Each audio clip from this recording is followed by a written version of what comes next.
नमस्कार, मी मनीषा जयप्रकाश. आपण पाहत आहात लोकसंदेश न्यूज. पाहूया आजच्या सविस्तर घडामोडी. मुख्यमंत्री देवेंद्र फडणवीस.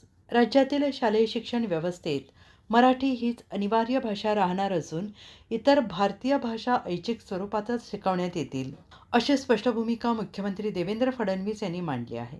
इतर भाषा कोणत्या इयत्तेपासून सुरू करायचे याबाबतचा अंतिम निर्णय डॉक्टर नरेंद्र जाधव यांच्या अध्यक्षतेखालील समितीचा अहवाल प्राप्त झाल्यानंतर घेतला जाईल, असंही त्यांनी स्पष्ट केलं आहे. सातारा येथील शाहू स्टेडियममध्ये आयोजित 99व्या अखिल भारतीय मराठी साहित्य संमेलनाच्या उद्घाटन प्रसंगी मुख्यमंत्री फडणवीस बोलत होते आणि यावेळेस त्यांनी मराठी भाषेचे सांस्कृतिक, सामाजिक आणि ऐतिहासिक महत्त्व अधोरेखित केले.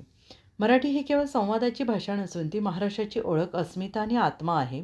पिढ्यानपिढ्या चालत आलेली ही भाषा आपली संस्कृती, विचार आणि मूल्ये जपते, असंही त्यांनी ठामपणे नमूद केलं आहे. मराठी भाषा टिकवण्यासाठी आणि पुढील पिढीपर्यंत तिचे वैभव पोचवण्यासाठी शासन कटिबद्ध असल्याचे सांगताना मुख्यमंत्री म्हणाले, शिक्षणाच्या माध्यमातून भाषेची जपणूक होणे अत्यंत आवश्यक आहे. त्यामुळे मराठीला प्राधान्य देतच शैक्षणिक धोरण आखले जाणार आहे.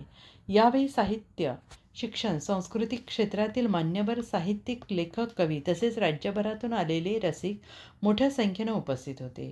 मराठी भाषेच्या संवर्धनासाठी शासन आणि साहित्यिकांनी एकत्रितपणे काम करावेत, प्रयत्न करावे, असे आवाहन मुख्यमंत्र्यांनी यावेळेस केले आहे. सातारा प्रतिनिधी प्रवीण नवघरे यांचा रिपोर्ट.